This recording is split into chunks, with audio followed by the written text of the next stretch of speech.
हर हर महादेव साथियों, आपका the divine Odyssey में स्वागत है। एक बार इंद्र सहित देवताओं ने भगवान शिव की परीक्षा करनी चाहिए। वह देवों के गुरु बृहस्पति के साथ कैलाश पर्वत पर पहुंचे। शिव ने अपनी आत्मिक शक्ति के बल पर जान लिया कि ये लोग मेरी परीक्षा लेने आ रहे हैं। अतः उन्होंने एक अवधूत का वेश धारण कर लिया और उनके मार्ग में आ खड़े हुए। इंद्र ने उन्हें राह से हट जाने का संकेत किया, किंतु अवधूत वेशधारी शिव अपने स्थान पर खड़े रहे। यह देख इंद्र को क्रोध आ गया। बोले, अरे हट, रास्ते से जानता नहीं मैं कौन हूं, हट जा, नहीं तो वज्र से तेरे टुकड़े टुकड़े कर दूंगा। धमकी सुनकर अवधूत वेशधारी शिव को क्रोध आ गया। उन्होंने जोर से एक हुंकार भरी, जिसे सुनकर चारों दिशाएं कांप उठीं। गुरु बृहस्पति तुरंत भांप गए कि अवधूत वास्तव में कोई और न होकर स्वयं भगवान शिव हैं। उन्होंने इंद्र को संकेत करके कहा, क्या अनर्थ कर रहे हो सुरेंद्र? तुम भगवान शिव को नहीं पहचान रहे हो। ये तो साक्षात भगवान शिव हैं। इंद्र को अपनी भूल का ज्ञान हुआ। वह तुरंत भगवान शिव के चरणों में गिरकर क्षमा याचना करने लगा। क्षमा करें भगवान, मुझसे पहचानने में भूल हो गई। गुरु बृहस्पति ने कहा, हां प्रभु, देवेंद्र को क्षमा कर दीजिए। ये आपको पहचान नहीं पाए थे। अनजाने में ही इन्होंने आपको अपशब्द कह दिए। क्षमा कीजिए। गुरु बृहस्पति के अनुनय विनय करने पर शिव ने इंद्र को क्षमा कर दिया। इस घटना के कुछ दिनों बाद एक विलक्षण चमत्कार हुआ। समुद्र तट पर गंगा सागर के किनारे एक बालक रेत में पड़ा रुदन कर रहा था। उसके गले से इतना प्रलयंकारी रुदन फूट रहा था कि उससे चारों दिशाएं कांपने लगीं। देव, दानव, दैत्य सब घबरा गए। वायु थमसी गई। घबराए हुए देवता इंद्र सहित पितामह ब्रह्मा के पास पहुंचे और उनसे कहा, पितामह, सागर संगम पर एक अद्भुत बालक रेत में पड़ा रो रहा है। वह इतनी जोर जोर से रुदन कर रहा है कि देवों में भय छा गया है। कृपया चलकर इस संकट को दूर कीजिए। पितामह ब्रह्मा इंद्रादि देवताओं के साथ सागर संगम पहुंचे। पितामह के पहुंचते ही सागर अपने स्थान से निकला। उसने इंद्र सहित पितामह की वंदना की। ब्रह्मा ने सागर से पूछा, जल में रेत पर पड़ा यह बालक कौन है? इसके रुदन को सुनकर समस्त संसार त्रस्त हो रहा है। सागर ने कहा, मैं नहीं जानता भगवन। एक दिन एक विलक्षण तेज लहरों में आ गया था, उसी से इस बालक की उत्पत्ति हुई है।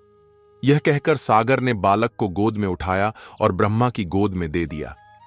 ब्रह्मा की गोद में आते ही बालक ने रोना बंद कर दिया और कुछ ही देर में अचानक बालक की बाहें आगे बढ़ीं। उसकी दोनों बाहों ने ब्रह्मा का गला पकड़ लिया। यह देख अन्य देवता स्तंभित हो उठे। ब्रह्मा ने अपना गला छुड़ाने का प्रयास किया, किंतु बालक के हाथों की पकड़ और मजबूत हो गई। फिर अचानक बालक ने उनका गला छोड़ दिया और मुस्कुराने लगा। ब्रह्मा अपना गला सहलाते हुए बोले, इस बालक का नाम क्या है सागर? सागर बोला, अभी इसका नामकरण नहीं हुआ है। पितामह, आप ही इसका कोई नाम रख दीजिए। ब्रह्मा बोले, मैं इसका नाम जलंधर रखता हूं। आज से यह तुम्हारा ही पुत्र कहा जाएगा। बच्चे का नामकरण करके सागर के हाथों में सौंपकर पितामह सहित सब देवता अपने अपने धाम लौट गए। बालक कुछ बड़ा हुआ तो पितामह की आज्ञा से आचार्य शुक्र ने उसे शिक्षा देनी आरंभ कर दी। देखते ही देखते बालक युवक बन गया। शुक्राचार्य ने उसे दैत्यों का सम्राट बना दिया और कालनेमी नामक एक असुर की वृंदा नामक कन्या से उसका विवाह कर दिया। जलंधर महाबलवान सिद्ध हुआ। देखते ही देखते उसने समस्त सागर के द्वीपों पर अपना शासन स्थापित कर लिया। उसकी पत्नी वृंदा ने हर मामले में उसके साथ सहयोग किया। वृंदा एक सती स्त्री थी। उसे ब्रह्मा का वरदान मिला हुआ था कि जब तक उसका सतीत्व कायम रहेगा, सुरसुर, देवदानव कोई भी उसके पति का बाल भी बांका नहीं कर पाएगा। एक दिन आचार्य शुक्र जलंधर की राजसभा में पधारे। जलंधर ने आचार्य की चरण वंदना की और उन्हें ऊंचे आसन पर बैठाकर पूछा, आचार्य, हमारे यहां एक राहु नामक वीर है। मैं जानना चाहता हूं कि उसका सिर क्यों कटा हुआ है। आचार्य शुक्र ने कहा, दैत्यराज, राहु का सिर भगवान विष्णु ने अपने सुदर्शन चक्र से काट दिया था। जलंधर बोला, मगर क्यों आचार्य? राहु ने ऐसा क्या कसूर कर दिया था? उत्तर में शुक्राचार्य ने उसे सागर मंथन की समस्त कथा सुनाकर कहा, उसका अपराध यह था कि उसने देवताओं की पंक्ति में बैठकर धोखे से अमृत पान कर लिया था। जलंधर बोला, तो इसमें क्या अपराध हो गया आचार्य? आखिर अमृत निकला भी तो दैत्यों और देवताओं के सम्मिलित प्रयास से ही था। फिर अकेले देवता ही उस अमृत को पी जाने के अधिकारी कैसे बन गए? आचार्य बोले, इसमें भी विष्णु की छल नीति थी दैत्यराज। समुद्र से निकले समस्त रत्न देवराज इंद्र ले गए थे। यह सुनकर जलंधर क्रोधित होकर बोला, मैं ऐसा हरगिज नहीं होने दूंगा। मेरे पिता के रत्नों का अधिकारी इंद्र नहीं, मैं स्वयं हूं। देवताओं को सागर के रत्न लौटाने ही पड़ेंगे।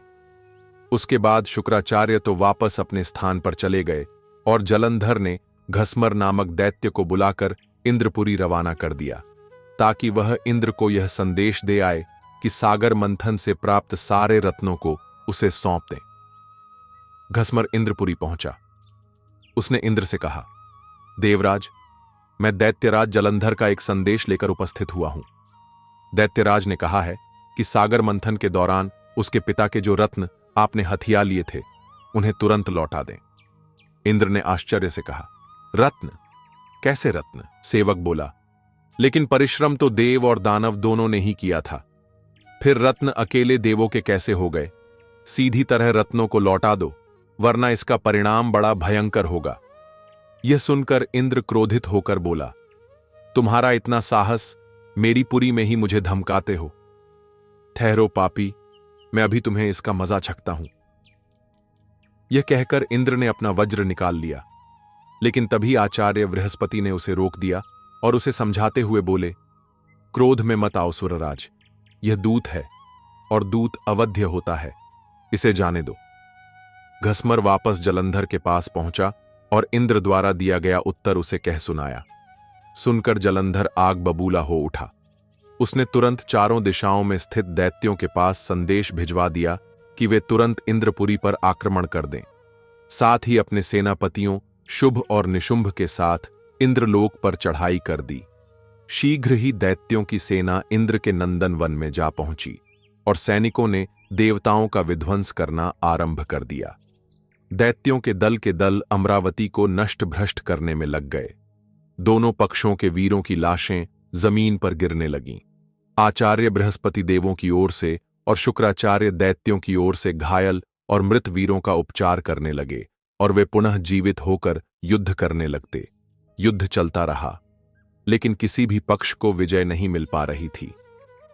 इस पर जलंधर क्रोधित होकर शुक्राचार्य के पास पहुंचकर बोला, गुरुदेव, संजीवनी विद्या तो सिर्फ आप ही जानते हैं, फिर ये देवता मरकर जीवित कैसे हो रहे हैं?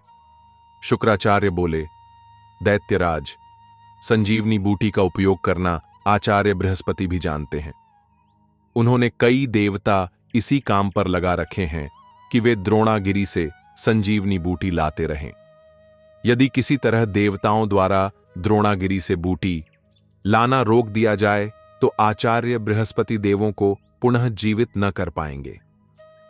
जलंधर बोला, लेकिन हमें इस तरह से तो अपनी सेना का एक बड़ा हिस्सा द्रोणागिरी पर्वत की ओर ले जाना पड़ेगा और यहां तो भयंकर गति से युद्ध चल रहा है। शुक्राचार्य बोले, तो फिर क्यों न द्रोणागिरी पर्वत को ही सागर में डुबो दिया जाए? न रहेगा बांस, न बजेगी बांसुरी। शुक्राचार्य की बात सुनकर जलंधर अमरावती छोड़कर द्रोणागिरी पर्वत पर जा पहुंचा और अपने मंत्रबिद्ध बाणों से उसे समुद्र में डुबो दिया। इससे देवताओं को संजीवनी बूटी मिलनी बंद होने लगी। देवताओं में घबराहट फैल गई। इंद्र घबराता हुआ आचार्य बृहस्पति के पास पहुंचा। बोला, हमारे वीर बड़ी संख्या में हताहत हो रहे हैं आचार्य, अब क्या होगा?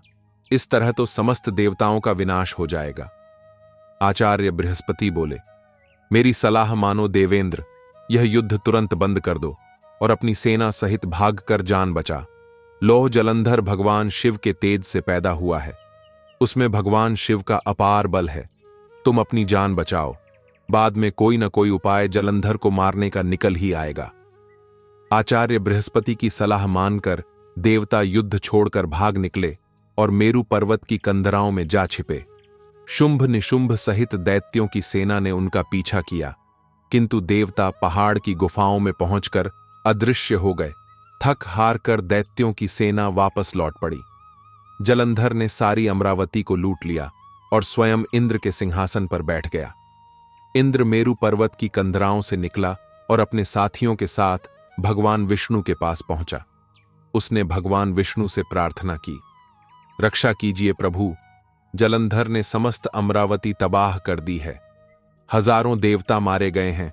स्वयं मैं भी मुश्किल से जान बचाकर यहां तक आया हूं। विष्णु ने इंद्र को आश्वासन देते हुए कहा, घबराओ मत सुरराज, मैं स्वयं तुम्हारी सहायता को चलता हूं। जलंधर अब ज्यादा दिनों तक नहीं बच सकेगा। फिर विष्णु अमरावती जा पहुंचे। विष्णु के वहां पहुंचते ही देवताओं में नवीन स्फूर्ति का संचार होने लगा। वे शत्रु सेना पर प्रहार करने लगे। जलंधर बड़े प्रबल वेग से विष्णु के सम्मुख आ डटा। विष्णु जिस भी अस्त्र शस्त्र का उस पर प्रयोग करते, जलंधर उन्हें तुरंत निष्फल कर देता। आखिर में विष्णु ने हार मान ली, बोला, तुम वाकई वीर हो जलंधर, मेरे इतने अस्त्रों को भी तुमने निष्फल कर दिया। अब यह युद्ध बंद कर दो। जलंधर बोला, यह युद्ध अब एक ही शर्त पर बंद हो सकता है। देव, यदि आप मेरी बहन लक्ष्मी सहित मेरे द्वीपों पर मेरा आतिथ्य स्वीकार करें। विष्णु ने जलंधर की शर्त स्वीकार कर ली। जलंधर के आदेश पर युद्ध बंद हो गया। भगवान विष्णु लक्ष्मी सहित सागर द्वीपों पर पहुंचे।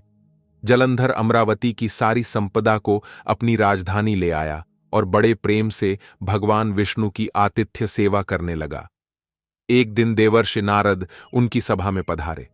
जलंधर ने उनका स्वागत सत्कार किया। नारद जी बोले, दैत्यराज, इस समय समस्त ऐश्वर्य तुम्हें उपलब्ध है, किंतु एक चीज की कमी है। जलंधर बोला, कमी? किस चीज की कमी है देवर्षि? सब कुछ तो मेरे पास मौजूद है। नारद बोले, एक ऐसी सुंदरी की कमी है जो सुंदर होते हुए भी सर्वगुण संपन्न हो। हालांकि तुम्हारी पत्नी वृंदा स्वयं भी बहुत सुंदर है, किंतु शिव की पत्नी पार्वती की बात ही कुछ और है। जलंधर बोला, यदि ऐसा है तो देवर्षि, मैं पार्वती को जरूर अपनी पत्नी बनाऊंगा। मैं आज ही अपनी सेना को कैलाश पर चढ़ाई करने का आदेश देता हूं। मतिमंद जलंधर अपनी सेना लेकर कैलाश पर्वत पर टूट पड़ा। उसकी सेना और शिवगणों में भयंकर युद्ध छिड़ गया। आखिर शिव के गण युद्ध भूमि छोड़कर भाग निकले। विवश होकर भगवान शिव को युद्ध भूमि में जाना पड़ा। अपने स्वामी की उपस्थिति में शिवगणों का उत्साह बराच गया। वे तीव्र वेग से दैत्य सेना पर टूट पड़े और उनका संहार करना शुरू कर दिया। शिव जलंधर के सम्मुख आ डटे। दोनों में विकट युद्ध छिड़ गया। दूसरी ओर भगवान विष्णु अपनी कुछ और ही माया रच रहे थे। जलंधर की पत्नी वृंदा एक महान पतिव्रता नारी थी। विष्णु ने जलंधर का वेश धारण किया और उसके शयनागार में जा पहुंचे। उन्होंने वृंदा का आलिंगन किया, लेकिन वृंदा को यह आभास हो गया कि उसके पति का वेशधारी यह व्यक्ति उसका पति नहीं है। अतः कड़क कर बोली, कौन है तू?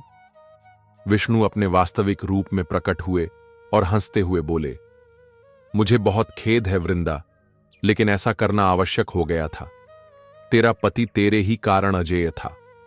अब उसे मारने में भगवान शिव को कोई परेशानी नहीं होगी। वृंदा रोते हुए बोली, आपने मेरे साथ ऐसा विश्वासघात क्यों किया प्रभु? मेरे पति ने तो आपके आतिथ्य सत्कार में भी कोई कमी नहीं छोड़ी जी थी। भगवान विष्णु ने उसे आशीर्वाद देते हुए कहा, तुम वास्तव में ही एक पूज्य नारी हो वृंदा, लेकिन हर आतताई का एक न एक दिन अंत होता ही है।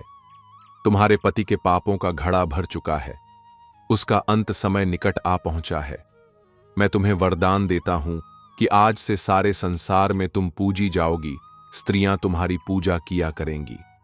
पश्चाताप की अग्नि में जलती हुई वृंदा अग्नि में कूद पड़ी और देखते ही देखते भस्म हो गई। उसके शरीर का तेज निकलकर पार्वती के शरीर में प्रविष्ट हो गया। देवताओं ने पुष्प वर्षा की। वृंदा के अग्नि में भस्म होते ही जलंधर का तेज घट गया। भगवान शिव ने अपने त्रिशूल से उसका मस्तिष्क काट दिया। जलंधर के मरते ही उसका वह तेज, जिससे वह आज तक अजेय था, शिव के शरीर में प्रविष्ट हो गया। दैत्य सेना घबराकर भाग निकली। देवताओं ने शिव की जय जयकार की। इंद्र ने पुनः अपना सिंहासन प्राप्त कर लिया और कुछ काल बाद सर्वत्र अमन चैन व्याप्त हो गया। साथियों, अगर कथा पसंद आई हो तो चैनल को लाइक करें और कमेंट में हर हर महादेव लिखे। भगवान भोलेनाथ आपको सुख समृद्धि दे।